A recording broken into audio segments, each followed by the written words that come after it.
Where'd you get that footage, the overhead?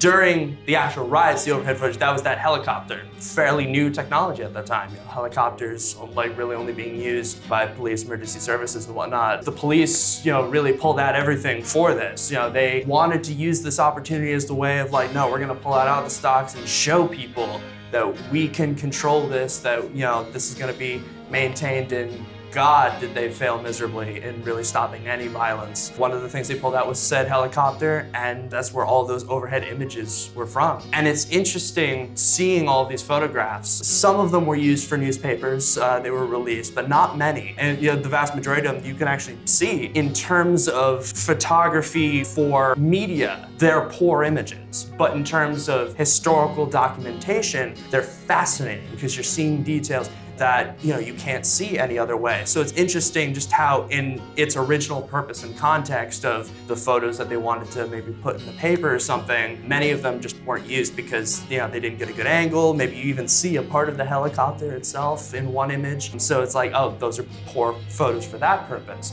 But for what we're doing and trying to understand just above everything what's going on, fantastic images. And when I found that particular archive where those were from, I was like, oh my God, like people need to see that.